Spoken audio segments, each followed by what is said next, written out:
Lu tahu nggak, di antara para dewa Olympus ada satu dewa perang mitologi Yunani yang justru paling tidak disukai oleh para dewa bahkan oleh Zeus.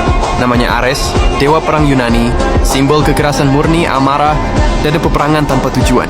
Ares putra dari Zeus dan Hera, tapi sejak awal kehadirannya terasa seperti kesalahan kosmik. Hera kurang suka dia karena sifatnya yang liar.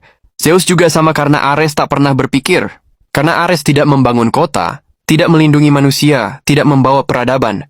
Ia hanya datang ketika perang sudah pecah, ketika aturan runtuh, dan ketika manusia kehilangan kendali. Di medan tempur, Ares tidak berdiri sebagai pemimpin, tapi sebagai badai. Ia ditemani oleh anak-anaknya sendiri. Phobos dan Deimos dan Enyo, mereka bukan pahlawan, mereka adalah efek samping dari Ares. Meski menyandang gelar dewa perang, Ares justru sering dibuat malu. Dalam perang Troya, ia turun langsung ke medan laga, membela pihak Troya bukan karena kehormatan, tapi karena emosi. Ia bertarung sangat liar, hingga akhirnya dikalahkan oleh Athena dengan bantuan manusia.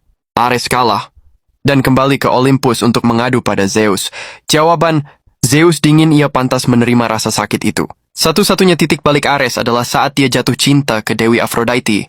Hubungannya dengan Aphrodite, Dewi Cinta, adalah kesalahan terbesar Olympus. Dari hubungan ini lahir anak-anak yang merepresentasikan sisi terdalam perang, Phobos, Deimos, Enyo. Mereka bukan pahlawan, mereka adalah efek samping perang. Ketika hubungan ini terbongkar, Ares dia dibuat sangat malu di depan para dewa karena dia ketahuan sedang berduaan dengan Dewi Cinta yang jadi masalahnya, ketahuannya oleh suami Aphrodite. Ares sangat malu dan terjebak dalam jaring emas tak terlihat. Lagi-lagi dewa perang dipertontonkan sebagai objek ejekan. Zeus hanya menghela napas. Berbeda dengan dewa lain yang memiliki kota dan juga kuil yang megah dan pujian dari manusia, Ares sangat jarang dipuji dan dihormati. Sparta menghormatinya bukan sebagai pahlawan, tapi sebagai kekuatan yang harus dikendalikan. Di Romawi, Ares diromantisasi ulang sebagai Mars, dewa kehormatan dan pendiri bangsa. Tapi di Yunani, Ares tetap menjadi simbol kesalahan. Kekuatan tanpa kendali, keberanian tanpa tujuan. Ares abadi, ia tidak pernah belajar dari kesalahannya. Tidak pernah runtuh, tidak pernah berubah.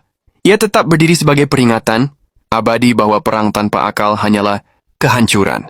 Ia bukan pahlawan, bukan penjahat, tapi refleksi sisi tergelap perilaku. Dan mungkin itulah alasan kenapa Ares tetap dikenang. Bukan karena kemuliaannya, tetapi karena kita tahu, di dalam setiap masalah pasti ada Ares yang selalu ingin bangkit.